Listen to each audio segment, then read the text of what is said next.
மக்கள் தலைவா திரைப்பட இசை வெளியீட்டுக்கு வருகை தந்துள்ள பத்திரிகையாளர்கள், ஊடகவியலாளர்கள் மற்றும் மேடையில் இருக்கின்ற அன்பு சகோதரர் திரு கே பாக்கியராஜ் அவர்களுக்கும், சகோதரர் ஆர் வி உதயகுமார் அவர்களுக்கும், சகோதரர் ராதாரவி அவர்களுக்கும், சகோதரர் நாஞ்சல் சம்பத் அவர்களுக்கும், ஐயா திரு பழக்கருப்பை அவர்களுக்கும், அவருக்கு ஞாபகம் இருக்கா இல்லையான்னு தெரில, 1986 தீர்த்தக்கரையிலேன்னு ஒரு படம் எடுத்தார். அவர் மணிவண்ணன் இயக்குனர், நான் அதில் உதவி இயக்குனர். 40 வருஷம் கழிச்சு இன்றைக்கி மேடையில் நீங்களும் ஒன்றா உட்காந்துருக்கோம். கடவுளுக்கும் காலத்துக்கும் நன்றி சொல்ல விரும்புகிறேன்.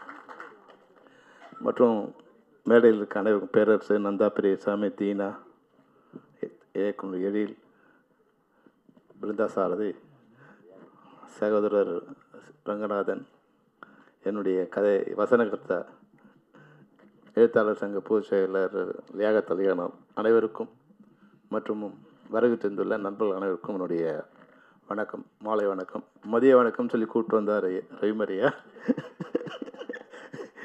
ஆரம்பிக்கும் போதே மாலை ஆயிடுச்சு. பாக்கியராஜ் இரவு வணக்கம் சொல்லிட்டு தான் போனேன். ஏன்னா கீழே உட்காந்துருக்க இது மாதிரி கீழே உட்காந்துருக்கும்போது அவர் நண்பர் அங்கே உட்காந்துருக்காரு.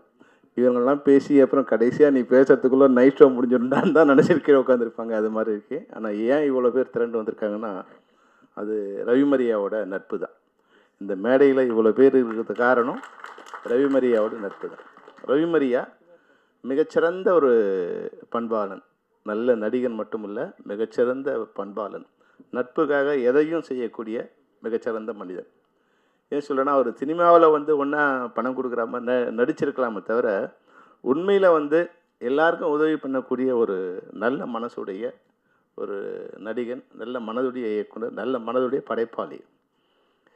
ஒரு சமயம் நாங்கள் டைரக்ஷன் பிரசிடெண்ட் செக்ரட்டரியாக இருக்கும்போது எங்கள் உறுப்பினர்கள் எல்லாருக்குமே பொங்கல் தீபாவளிக்கு அவங்களுக்கு ட்ரெஸ்ஸஸ், ஸ்வீட்ஸு இது போல் எல்லாருக்குமே கொடுப்போம்.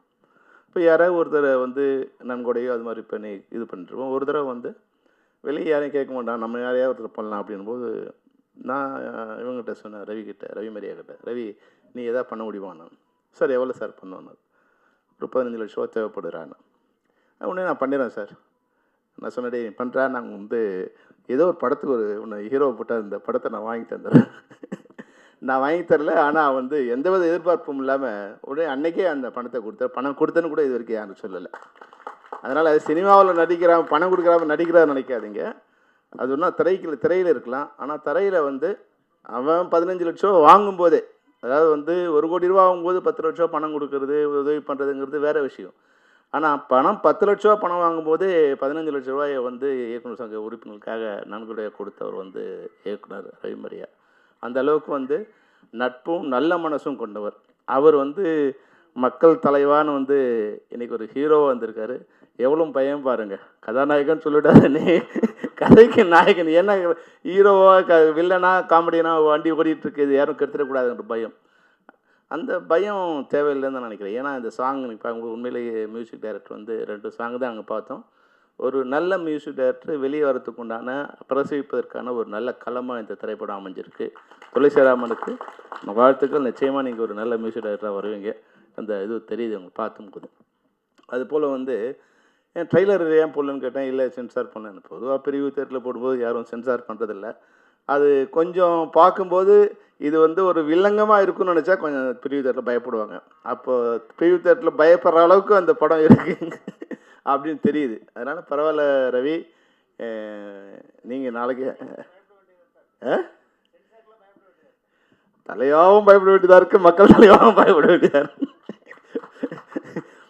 15-12 வருஷத்துக்கு முன்னாடி தலைவாகவும் பயப்பட வேண்டிய சுச்சுவேஷன் இருந்தது. இன்றைக்கி வந்திருக்க மக்கள் தலைவாகவும் பயப்பட வேண்டிய சுச்சுவேஷன் இருக்குது. உண்மையே நான் படம் பண்ணும்போது அந்த ஒரு நெருக்கடி எங்களுக்கு இல்லை. அது பிரிவு தேட்டரில் படம் போகும்போது சென்சார் பண்ண வேண்டிய அவசியம் இல்லை.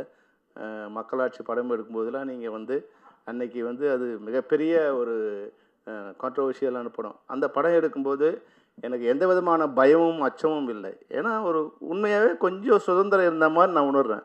ஆனால் இன்றைக்கி இருக்கிற படைப்பாளிகளுக்கு கண்ணுக்கு தெரியாத ஒரு பயம் சூழ்ந்து நிற்குது. இது படம் பண்ணலாமா, படம் பண்ணால் ரிலீஸ் பண்ணுவாங்க, சென்சார் பண்ணுவாங்களா, சென்சார் பண்ணால் தேட்டரில் ரிலீஸ் பண்ணுவாங்களா, மத்திய அரசாங்கம் இந்த படத்தை சென்சார் பண்ணுமா, அப்படி பண்ணி வெளியே வந்தால் மாநில அரசாங்கம் அந்த படத்தை திரையரங்கை வெளியிடவே அனுமதிக்குமா? இது மாதிரி பல்வேறு சென்சார்கள் அப்படி வெளியே வந்துட்டா இங்கே இருக்கிற ஜாதி கட்சிகளோ இல்லை வந்து மத கட்சிகளோ அவங்க ஏதாவது வந்து இதை பிரச்சனை பண்ணி படத்தை நிறுத்திடுவாங்களா? இப்போ ஒரு படைப்பாளி தன்னுடைய உண்மையை சொல்கிறதுக்கு யார் யாருக்கெல்லாம் பயப்பட வேண்டிய சுச்சுவேஷன் இன்றைக்கி இருக்குன்னா, இன்றைக்கி உண்மையை தவிர எது ஒன்றாலும் திரையரங்கில் பேசலாம், திரையில் பேசலாம். உண்மையை பேசினா மட்டும்தான் அந்த திரைப்படம் வெளிவருது கஷ்டம். பொய்யை பேசலாம், கற்பனையை பேசலாம், ஆபாசத்தை பேசலாம், அருவறுப்பை பேசலாம், வன்முறையை பேசலாம், கலாச்சார சீர்குலைவை பேசலாம். ஆனால் உண்மையை பேசினா அந்த திரைப்படம் இந்தியாவில் வெளியாகிறது ரொம்ப கஷ்டம். அதை நான் உணர்ந்து அனுபவிச்சிருக்கேன். அதனால தான் அந்த ட்ராக்லேருந்து வெளியே வரத்துக்கே ஒரு படம் எடுத்து 14 வருஷம் வனவாசம் போன மாதிரி என்னுடைய குற்றப்பத்திரிகை திரைப்படம் ஒரு 14 வருஷம் வனவாசம் போய் என் வாழ்க்கையே திசை மாற்றி அது மாதிரி படங்களை எடுக்க முடியாத ஒரு சூழ்நிலையிலே மாற்றி அமைச்சது. ஆனால் இன்றைக்கி இது படம் பார்க்கும்போது ஒரு காமெடியாக அது அதுக்கப்புறம் படைப்பாளிகள் கொஞ்சம் வந்து கொஞ்சம் தெரிஞ்சுக்கிட்டாங்க. அந்த எப்படி விஷயத்தை கொஞ்சம் கவர் பண்ணி அது வெளியே சொல்கிறது அப்படிங்கிறத வந்து மக்கள் தலைவா மாதிரி படங்கள் மூலம் அதை வெளியே கொண்டு வரதுக்கு இயக்குனர் பேசும்போதே அவரே பயங்கரமாக ரசி வந்து அப்போது ஒருத்தரை பற்றி பேசும்போது அவர் வந்து ஒரு குழந்தை மாதிரி பேசுகிறார். இவங்க எப்படி இருக்காங்க, நாஞ்சில் சம்பத் குழந்தை இல்லை, டைரக்டாக குழந்தை மாதிரி பேசி அவங்ககிட்ட எப்படி வேலை வாங்கியிருக்காரு இப்போ நல்லா தெரியுது. பேச அதாவது ஆடி கறக்கொண்டி மாட்டை ஆடி கறந்து பாடி கறக்குறாங்கன்னு சொல்லுவாங்க இல்லையா, அது மாதிரி இயக்குனரை பார்க்கும்போது மிக அருமையாக புரியுது இவர் வந்து எவ்வளோ சிறப்பாக வந்து எல்லார்ட்டையும் வேலை வாங்கியிருப்பாருன்னு. உண்மையாக நான் வந்து இவங்கெல்லாம் கெஸ்ட்டாக வந்திருக்காங்கன்னு நினச்சேன். பிழக்கருப்பா சார், நாஞ்சில் சம்பத் சார்லாம் வந்து கெஸ்ட்டாக வந்திருப்பாங்கன்னு நினச்சேன். ஆனால் அங்கே போஸ்டர் பார்த்தோன்னு தெரிஞ்சு எல்லாருமே நடிகராக இருக்காங்க. அப்போது இந்த படத்தில் ஏதோ ஒரு விஷயம் இருக்குது. அது ராதாரவி சார் ரொம்ப அழகாக சொல்லிகிட்டே வந்தார். ராதாரவி சார் வந்து நட்புக்கு ஒரு இலக்கணம் வந்து ராதாரவி சார். நான் வந்து அசிஸ்டன்ட் டைரக்டராக இருக்கும்போது என்ன மரியாதையோ, இப்போ என்னை பார்த்தா என்ன மரியாதை கொடுக்குறாரோ, இயக்குனராக இல்லை வந்து ஒரு சங்கத்தோட தலைவராக பார்க்க என்ன மரியாதை கொடுத்தாரோ, அதே மரியாதையை தான் நான் அசிஸ்டன்ட் டைரக்டராக அவரோட ஒர்க் பண்ணும்போது மணிவண்ணன் படம் சார்கிட்ட அசிஸ்டன்ட் டைரக்டர் இருக்கும்போது அப்போ வந்து அவர் வந்து நல்ல பெரிய நடிகராக இருக்கார். ஆனால் சாதாரணமாக எல்லாரையும் ஒரே மாதிரியாக நட்போடு பழக்கூடியவர். அதனால் பெரும்பாலும் என்னோடய படத்தில் ஏதோ ஒரு இடத்துல அவர் இருந்துகிட்டே இருப்பார். ஒரு சமயம் வந்து ஒரு படம் பண்ணும்போது ராவத்திற்கு ஒரு படம் பண்ணும்போது ஒரு முக்கியமான ஒரு சீனு நான் சொன்ன ராதாரவி சார் வச்சு பண்ணலாம் சார் ராவத்துட்டு. ஐயோ ரொம்ப பணம் கேட்பாரியா, நீங்கள் தெரியாது அவனுக்கு அப்படின்னா. இல்லை சார் நான் வந்து பணம் பார்த்துக்கிறேன் சார் அப்படின்னு. நான் முன்னே வந்து ராதாரவி சார் கிட்ட போனேன். சார் என்ன பண்ணார், என்கிட்ட வந்து ஒரு 3 நாள் ஒரு கேரக்டர் ஒன்று இருக்குது சார், நீங்கள் பண்ணணும். ஆனால் வந்து பெரிய சம்பளம். அப்படியா சொல்லுவோனே. ஏன்னா உங்கள்கிட்ட வந்து நான் சம்பளம் குறைச்சி வாங்கினேன்னா நீ வெளியே சொல்ல மாட்டேன்னு சொன்னாலும் மேனேஜர் உடனே 100 பேர் ஃபோன் பண்ணி சொல்லுவாயா, ராதாரவி இவ்வளோ தான் வாங்கினேன், ராதாரவி இவ்வளோ தான் வாங்கினேன். அதனால் ஒன்று பண்ண, நீ எனக்கு பணமே வேண்டாம், நான் உனக்காக ஃப்ரீயாக பண்ணுறேன் அப்படின்னு சொல்லி அந்த படத்தை ஃப்ரீயாக பண்ணி கொடுத்தாரு. நான் வேண்டாம் அப்படின்னு. அதாவது நண்பர்கள்னால் வெளியேந்து பார்க்கும்போது ராதாரவி சார் வந்து ஒரு கரடுமுரடான மனிதர் மாதிரி தெரிவார்.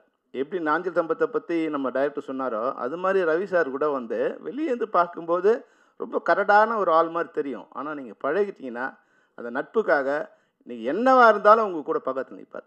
சில நேரங்கள் நம்ம வந்து ஒரு இக்கட்டான சூழ்நிலை இருந்தால் கூட மற்றவங்க பயந்து விலகிற நேரம் சூழ்நிலை வரும்போது கூட ராதாரவி சார் நம்ம கூட நண்பர்னா அந்த இடத்துல தைரியமாக நிற்கலாம். எவன் போனாலும் ராதாரவி சார் நம்ம பக்கத்தில் நிற்பார் அப்படிங்கிற ஒரு தைரியத்தை அவர் கொடுத்துருவார். அதுக்கேற்ற மாதிரி அங்கே வந்து நின்றுடுவார். படைப்பாளிகள்னு ஒரு இது வரும்போது ஒரு பிரச்சனை, மிகப்பெரிய பிரச்சனை நாங்கள் சந்திக்கும் போது, இப்போ எந்த ஃபெப்சிக்கு நான் பிரசிடெண்ட்டாக இருக்கணும் அதை எதிர்த்தே ஒரு காலகட்டத்தில் நாங்கள் வந்து மிகப்பெரிய ஒரு வார் நடத்திக்கிட்டு இருக்கும்போது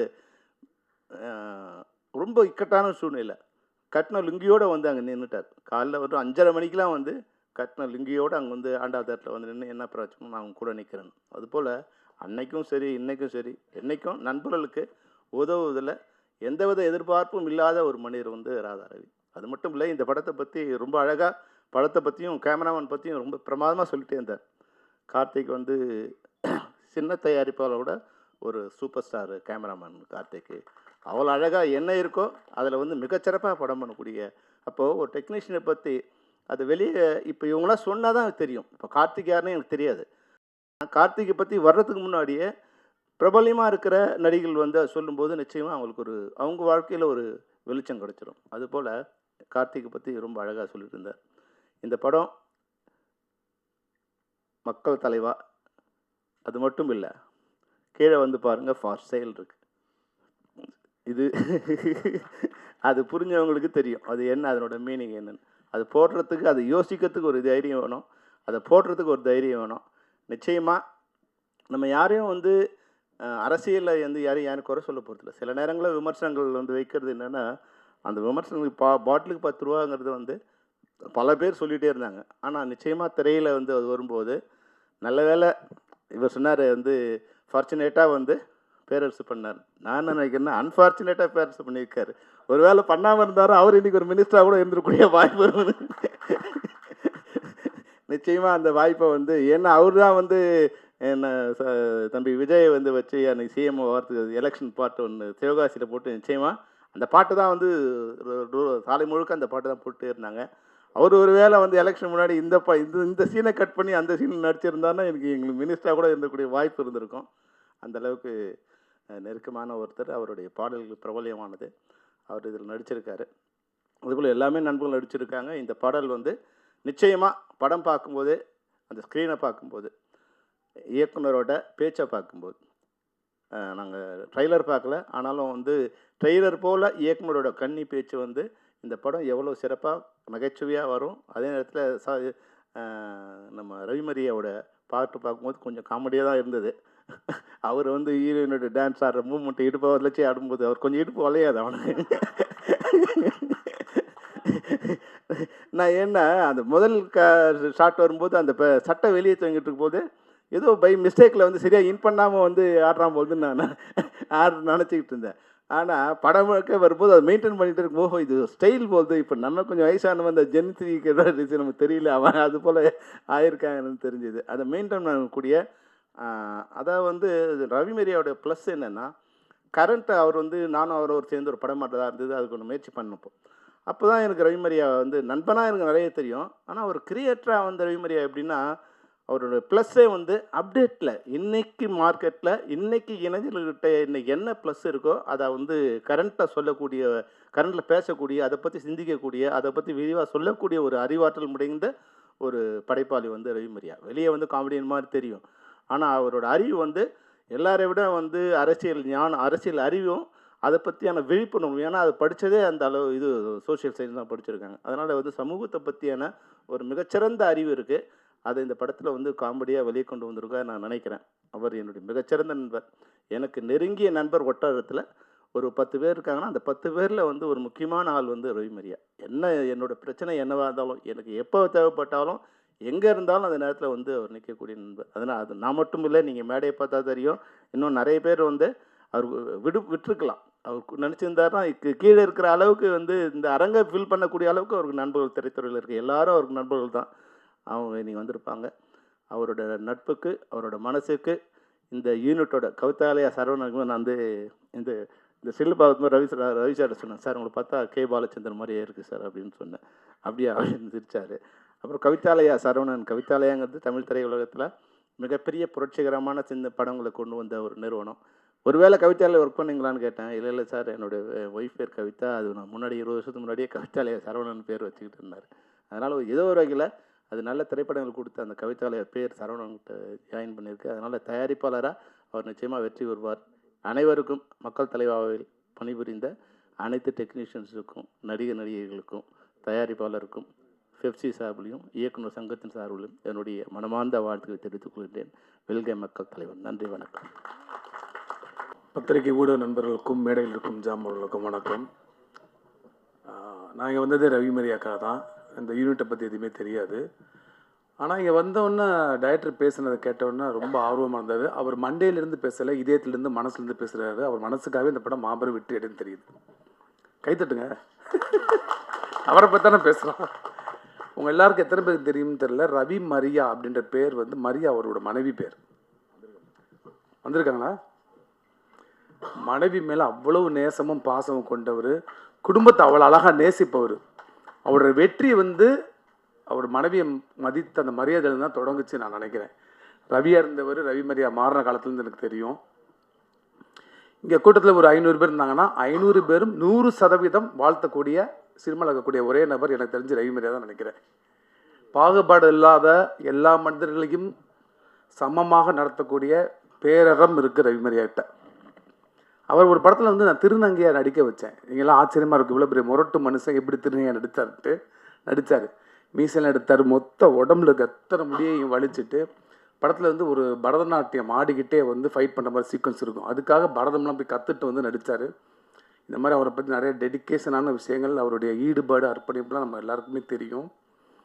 ரவிமரியாட்ட வந்து ஒரு ஸ்பெஷல் குவாலிட்டி இருக்குது. எந்த வேலை செஞ்சாலும் அதை முழுமையாக 100% செய்வார். 99.9 கூட செய்ய மாட்டார். ஒரு முறை நான் கேட்டேன், சினிமாவில் ஜெயிக்கிறது அப்படின்றது கிணத்துக்குள்ளேருந்து எந்திரிக்கிற மாதிரி. 99.9 நீ எந்திரிச்சாக்க கீழே விழுந்துருவா. ஸோ 100% ஒரு வேலை செஞ்சால் தான் வெளியே வர முடியும்னு சொல்லி அந்த ஈடுபாட்டு டெடிக்கேஷன் தான் அவர் இன்றைக்கி ஹீரோவாக மாற்றிருக்கு நான் நினைக்கிறேன். அடிக்கடி கேட்பார். என்னுடைய தொடர்ந்து 3 படங்கள் நடித்தார். இப்போ சமீபத்தில் படங்கள் அவர் பயன்படுத்த முடியல. முந்தி நீ வந்து ஒரு சாதாரண நடிகனாக இருந்த உன்னை வந்து சின்ன சின்ன ரோலில் பயன்படுத்த முடியும். இப்போ எல்லாருக்கும் தெரிஞ்ச ஒரு முழுமையான நடிகனை மாறிட்ட. உன்னை சரியாக பயன்படுத்தினா மட்டும்தான் கூப்பிட முடியும். நீ வந்து இப்போ வந்து பி கிரேட்லேருந்து ஏ கிரேட் ஆர்டிஸ்ட்டாக மாறிக்கிட்டு இருக்கிற. அதனால் கரெக்டான டயத்தில் கூப்பிடுன்னு சொல்லியிருக்கிறேன். அது நிச்சயம் அடுத்த படத்தில் நடக்க நான் நம்புகிறேன். ரவிமரியா மனசுக்காகவும் இந்த யூனிட்டுக்காகவும் இந்த படம் மாபெரும் வெற்றியடைய வாழ்த்துகிறேன். மேடையில் இருக்கும் திரைத்துறையை சேர்ந்த முன்னவர்களுக்கும் இந்த விழாவில் கலந்து கொள்ள வந்திருக்கும் அனைத்து நண்பர்களுக்கும், பெரியோர்களுக்கும், சகோதர சகோதரிகளுக்கும், தாய்மார்களுக்கும், பத்திரிகை ஊடக நண்பர்களுக்கும் வணக்கம். மக்கள் தலைவா ஒரு நல்ல டைட்டில். நிச்சயமாக எனது நண்பர், நமது நண்பர், எங்கள் சங்கத்தில் வந்து ரொம்ப ஆக்டிவான என் தம்பி ரவிமரியா வந்து ரொம்ப ஒரு குழந்தை மாதிரி. அவரை பற்றி புரிஞ்சுக்கலன்னா கஷ்டம். புரிஞ்சுக்கிட்டா இந்த குழந்தைய வச்சு என்ன வேலை வேணாலும் வாங்கிக்கலாம், நல்லா ஏமாற்றலாம். நம்ம அந்த தம்பி சொன்னானே அந்த மாதிரி அது இல்லை. உண்மையாகவே அன்புக்கு அடிமையாகிடுவாப்புல. சில டைமில் கோபம் வந்தால் தத்துக்காப்புத்துக்கான்னு குதிப்பார். அதுக்கு ஒன்றும் தெரியாது. அது வந்து வேறு ஏதாச்சும் ராங் சென்ஸில் வந்துச்சுன்னா இவரை கண்ட்ரோலே பண்ண முடியாது. ஏன்னா உண்மையானவனுக்கு கோபம் வந்தால் அப்படித்தான். அதுதான் உண்மை. ஆக 5 நாளைக்கு முன்னாடி அண்ணே நீ வந்துடணும், அவ்வளோதான், ஒரே வார்த்தை ஃபோனில். சரி தம்பி. அப்புறம் நான் தான் ஃபோன் பண்ணி எத்தனை மணிக்கு வரணும், எங்கே வரணும், நம்ம தான் கேட்டுட்ருக்கணும். ஸோ ஆக ரவிமரியா அவர்கள் மிளகாய் படத்தின் மூலமாக, அதானப்பா முதல் படம், ஆசை, அதுக்கப்புறம் சூப்பர் குட்டு, அதுக்கப்புறம் மிளகாய், இந்த 2 படங்களும் ரொம்ப அற்புதமாக ஒரு மிகச்சிறந்த இயக்குனராக இருந்திருக்க வேண்டியது. அவர் ரொம்ப கஷ்டப்பட வேண்டான்னு ஜாலியாக நடிப்பை சூஸ் பண்ணிட்டார். பாக்கியராஜ் அந்த மாதிரி அவர் டைரக்ட் பண்ணியே நடித்து 2 கஷ்டத்தையும் ஏற்றுக்கிட்டார். நீ மட்டும் நைஸாக வந்து போவோமா, சம்பளத்தை வாங்கினோமா, நடிச்சோமான்னு. ஆனால் மற்றவங்க எல்லாம் சொல்கிற மாதிரி அல்ல, இவன் மிகப்பெரிய நடிகன், உண்மையாலுமே நடிகன். ஒரு ஒரு படத்தில் கமிட் ஆகிட்டான், அந்த ப்ரொடியூசரை தூங்க விட மாட்டார், அந்த டைரக்டரை தூங்க விட மாட்டார். அந்த கதாபாத்திரத்துக்கு என்ன பண்ணணுமோ அத்தனையும் யோசனை பண்ணிகிட்டே இருப்பார். அதுதான் இந்த நடிகனுடைய வெற்றிக்கு மிகப்பெரிய காரணம். நம்ம கான்ட்ரிபியூட் பண்ணுறது அந்த கதாபாத்திரத்துக்கு என்னென்ன வேணுன்றது அதிகமாக உழைப்பாப்பில்ல, ஒரு டைரக்டரை விட அதிகமாக உழைப்பாப்பில்ல. அது எனக்கு தெரியும். நானே 2 படங்கள் அவர் கூட பணியாற்றும் போது அது அவரை மிகப்பெரிய காமெடியனாக உருவாக்கிய எழில் சார் இருக்கார். எழில் சாருக்கு வந்து அவர் எந்த மேடையிலும் எழில் சாருக்கு நன்றி சொல்லாமல் இருக்க மாட்டார். அந்த அதுதான் அந்த குணம். எழில் சார் போய் இவரை வச்சு ஒரு சீன் எடுத்துட்டான்னா அவன் எப்போ முடிக்கிறான்னு அப்போ முடிக்கிட்டுன்ட்டு நான் விட்டுருவேன் அப்படிப்பா. அந்தளவுக்கு ஒரு கான்ஃபிடென்ஸ். அதனால தான் அந்த படத்தில் இவர் யார், ரோபோ சங்கர், இவர் காட்சியை ஸ்டார்ட் பண்ணி விட்டு இவங்க நடிக்கிட்டுன்ட்டு விட்டு இவர் தூங்கிட்டார் போல் இருக்கு. ஏன்னா அவ்வளோ ஒரு கான்ஃபிடென்ஸ். இவங்க இந்த சீனை மிக பிரமாதமாக கொண்டு வராங்க. அதே மாதிரி அந்த படத்தின் மிகப்பெரிய வெற்றிக்கு அந்த காட்சிகள் எல்லாம். ஸோ இதனால் ஒரு இன்வால்வ்மெண்ட் தான். ஒரு காலத்தில் சொல்லுவாங்க, இந்த கவுண்டமணி சார் வந்து வீரப்பண்ணை வச்சு டைலாக்ஸ் எல்லாம் எழுதிப்பார். அவங்களுடைய சீக்வன்ஸை அவங்க எழுதி கொடுத்துருவாங்க. அவங்க தனியாக, அதாவது தயாரிப்பாளர்களை விட அந்த படத்தோட டைரக்டரை விட அவங்க ஒரு தனியாக ஒரு டீமாக வேலை செஞ்சு அந்த படத்துக்கு என்னென்ன நம்மெல்லாம் கான்ட்ரிபியூட் பண்ண முடியுமோ அத்தனையும் செஞ்சவங்கெல்லாம் இருக்காங்க. அந்த வரிசையில் இவர் ஒரு இயக்குனருக்கு கிடைத்த ஒரு பொக்கிஷம். அதனால் தம்பி ராம்குமார், அவர் பேர் ராம்குமார், ராம்தேவ்னு சொன்னது நான் யாரோ புது ஆளுன்னு பார்த்தேன். நம்ம பையன் நம்ம ஆஃபீஸில் இருப்பான். என் ஆஃபீஸில் வளர்ந்த பையன்றதில் நான் ரொம்ப சந்தோஷப்படுறேன். மிகப்பெரிய வெற்றி இயக்குனராக நீ வரணும்னு எல்லாம் வல்ல இறைவனை நான் வேண்டிக்கிறேன். ஏன்னா அவ்வளோ அழகாக பேசிட்டாப்புல, குழந்த மாதிரி. அன்னி விவரமானவன்டா, சும்மா இந்த மாதிரி சீனெல்லாம் போட்டிருக்காத என்ன, கரெக்டான சம்பளத்தை பேசி வாங்கி கொடு என்ன. பாவம் இப்போ அண்ணன்மார்கள்லாம் எவ்வளோ அரசியலை பார்த்துருப்பாங்க. இங்கே கொண்டாந்து சினிமாவில் கொண்டாந்து விட்டு அரசியலை காட்டாதடா. இது ஒரு சந்தோஷமான விஷயம். நான் பாக்கியராஜ் சார் இருக்கும்போது சொல்லணும்னு ஆசைப்பட்றேன். ஏன்னா இவங்கெல்லாம் அரசியல் சொற்பொழிவாளர்களில் மிக முக்கியமான இடத்துல இருக்கிறவங்க. இப்போ நம்ம எல்லாம் இந்த அரசியல்வாதிகளெல்லாம் சினிமாவுக்குள்ளே இழுக்கிறதுனால நம்மளுக்கு கொஞ்சம் ஈஸியாக போகுது சார். நம்மளும் இஷ்டத்துக்கு பேசிக்கலாம். ஏன்னா அவங்களுக்கு சினிமாக்காரங்க ஆயிடுறாங்க. நம்மளும் சினிமா மேடையில் சில டைமில் அரசியலை பேசுகிறோமா, இப்போ எல்லாம் கலந்துருது ஒன்றோட ஒன்றா. அதனால் தைரியமாக நம்ம இவங்ககிட்ட ஈஸியாக அரசியலும் பேசிக்கலாம், சினிமாவும் பேசிக்கலாம், அரசியலை கற்றுக்கலாம். பழக்கருப்பையா அண்ணன் மூலமெல்லாம் நிறைய விஷயங்கள். அது அவர் சமீபத்தில் ஒரு 2-3 ஸ்பீச்சஸ் கேட்டேன். சிலது முரண்பாடுகள் இருக்கிற மாதிரி தெரியும், ஆனால் கூட்டி கழித்து பார்த்தா அதுவும் உண்மை இருக்கும், இதுலேயும் உண்மை இருக்குது, இன்றைக்கி பேசுகிறதுலையும் உண்மை இருக்கும். ஹேட்ஸ் ஆஃப் பண்ண. ஆனால் அது அந்த தெளிவு உங்ககிட்ட இருந்து வரும் பாருங்க, ஒவ்வொரு விஷயத்தை பேசும்போது. Really great. அதே மாதிரி அண்ணன் வாழ்த்துக்கள். நீங்கள் எல்லாம் இந்த படத்தில் நடிச்சிருக்கிறது இந்த படத்துக்கு பலம் சேர்க்கும். நிச்சயமாக அரசியல் என்ன தான் அரசியல் பிரச்சனையினால இந்த படத்துக்கெல்லாம் ஒரு ப்ராப்ளம் வரும்னா அது வராது. ஏன்னா இவங்க இருக்கிறதுனாலேயே அது வராது. அதனால் தைரியமாக இந்த படத்துடைய ரிலீஸ் தேதியை குறிப்பிட்டு மிகப்பெரிய வெற்றி படமாக இது வரப்போகுதுன்றதில் எனக்கு ஏன்னா கலக்கியிருக்காப்புல சாங்கு தம்பி. டேடா அது பின்னாடி ஹீரோயின் தானே அவங்க. ஹீரோயினை வச்சுட்டு அழகாக டான்ஸு. வீட்டில் பார்த்துட்டாங்களப்பா? தங்கச்சி பார்த்துருச்சா? ஓகே தங்கச்சி வீட்டில் போய் இருக்கு.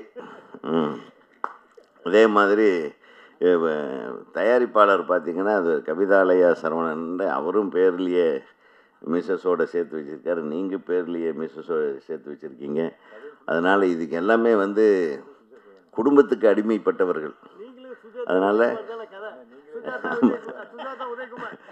அதனால் இவங்களுக்கு குடும்பத்துக்கு எந்த அளவுக்கு ஹானஸ்ட்டாக இருக்காங்களோ அதே மாதிரி இந்த படத்தை பார்த்துட்டு நம்மெல்லாம் ஹானஸ்ட்டாக ஒரு நல்ல ரிசல்ட்டை, நல்ல கிளாப்ஸை, மிகப்பெரிய வெற்றியை இந்த படத்துக்கு நம்மெல்லாம் தருவதற்கு இந்த படத்தை வாழ்த்துவோம். அதாவது திருப்பி நம்ம நண்பர்கள் இருக்காங்க, அவங்க நல்லா கொண்டு போய் சேர்த்துருவாங்க. இது ஏதோ சிக்கல் பிடிச்ச படம் மாதிரியாவது கொண்டு போய் எல்லாம் சேர்த்துறாதீங்க. ஒரு நல்ல திரைப்படம். அந்த திரைப்படத்தை வாழ்த்துவோம். இந்த திரைப்படத்தில் பணியாற்றிய அனைத்து தொழில்நுட்ப கலைஞர்களுக்கும், இசையமைப்பாளர், பாடலாசிரியர், ஃபைட் இருக்காப்பா, fight master, okay, dance master மற்றும் ஒளிப்பதிவாளர், சவுண்ட் ரெக்கார்டிஸ்ட், பாடலாசிரியர் அனைவருக்கும் எனது மனமார்ந்த வாழ்த்துக்களை தமிழ்நாடு திரைப்பட இயக்குநர்கள் சங்கத்தின் சார்பாக தெரிவித்து வெற்றி விழாவிலே சந்திப்போம் என்று கூறி விடைபெறுகிறேன். நன்றி. பாக்கியராஜ் அவர்களே, திரைத்துறை வல்லுநர்களே, இயக்குனர் ராம்தேவ் ஒரு நல்ல படம் ஒன்றை, நகைச்சுவையான படம் ஒன்றை உருவாக்கியிருக்கிறார். வெகு வேகமாக எடுக்கக்கூடியவர். 5 நாளில் எடுப்பதை 3 நாளில் எடுத்து விடுவார். அவ்வளவு வேகமாக அவருடைய கேமராமேனும் அவருக்கு உதவியாக இருந்தார். அவரே தான் பட தயாரிப்பாளராக தொடங்கினார். பிறகு வண்டி கொஞ்சம் தூரம் போய் நின்று விட்டது. பிறகு ஒரு தயாரிப்பாளர் தேவைப்பட்டார். அவருடைய சொந்த ஊரிலே இருக்கிற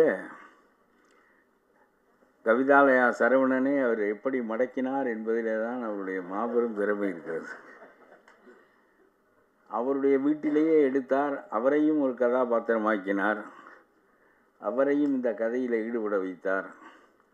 முழு படமும் அவருடைய வீட்டில் தயாரிக்கப்பட்ட படம்தான்.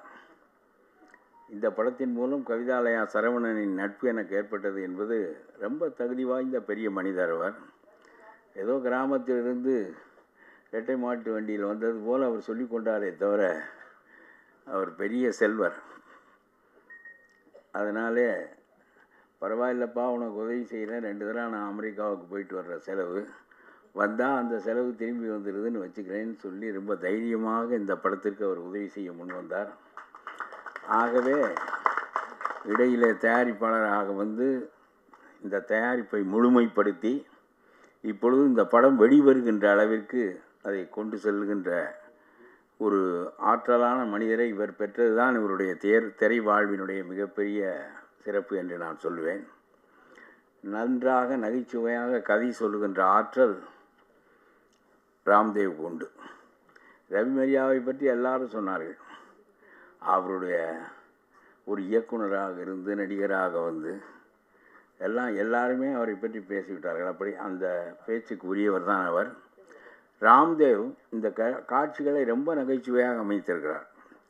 நான் கெடுமதியாளனாக வில்லனாக நடித்திருக்கிறேன், பிற வேடங்களில் நடித்திருக்கிறேன். ஆனால் நகைச்சுவையாக படம் முழுவதும் ஒரு பகுதியில் நடிப்பது என்பது இந்த படத்தில் எனக்கு கை வந்தது. மிகவும் ரசித்து நான் அதை நடித்தேன். அதையெல்லாம் இப்பொழுது நான் சொல்ல விரும்பவில்லை. ஆனாலும் சொல்லுகிறேன், எந்த ஒரு கதையும் எந்த ஒரு படமும் காலத்தை தாண்டி இருக்க முடியாது.